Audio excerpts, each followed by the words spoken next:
1. Moby Dick. I, Ishmael, was one of that crew. My shouts had gone up with the rest. My oath had been welded with theirs. And stronger I shouted, and more did I hammer and clinch my oath because of the dread in my soul. A wild, mystical, sympathetical feeling was in me. Ahab's quenchless feud seemed mine. With greedy ears I learned the history of that murderous monster against whom I and all the others had taken our oaths of violence and revenge. For some time past, though at intervals only, the unaccompanied, secluded white whale had haunted those uncivilized seas mostly frequented by the sperm whale fishermen.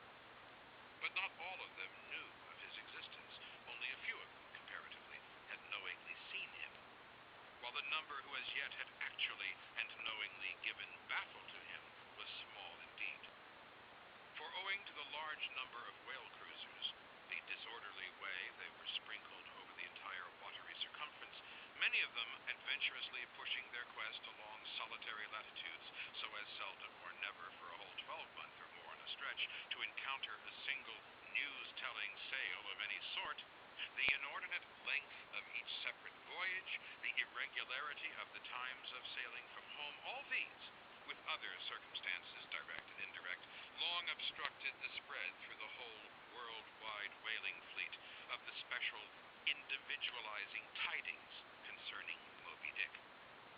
It was hardly to be doubted that several vessels reported to have encountered at such or such a time or on such or such a meridian a sperm whale of uncommon magnitude and malignity, which whale, after doing great mischief to his assailants, had completely escaped them.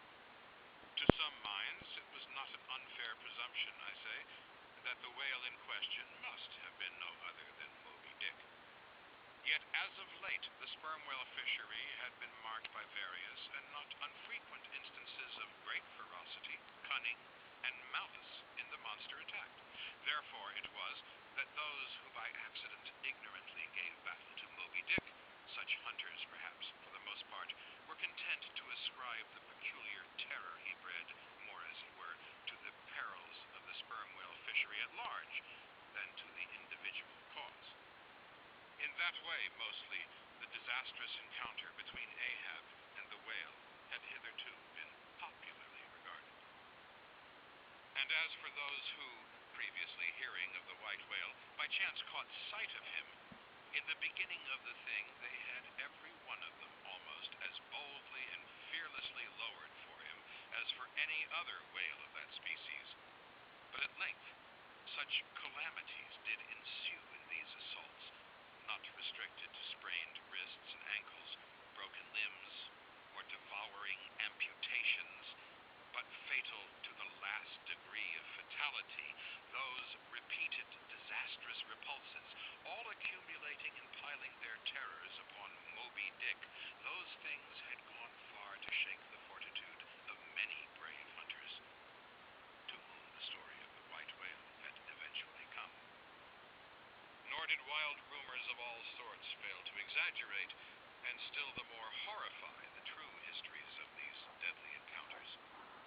For not only do fabulous rumors naturally grow out of the very body of all surprising, terrible events, as the smitten tree gives birth to its fungi, but in maritime life, far more than in that of terra firma, wild rumors abound, wherever there is any adequate reality for them to cling to.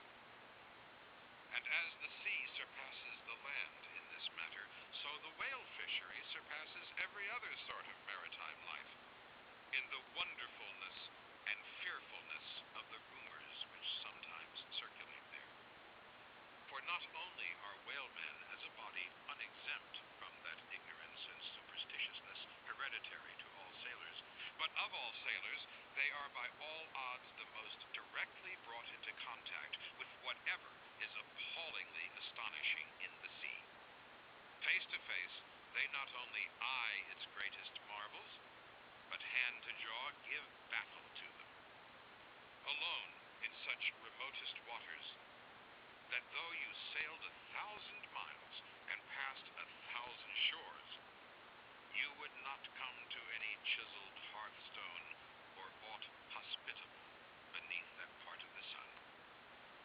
latitudes and longitudes, pursuing too such a calling as he does, the whaleman is wrapped by influence.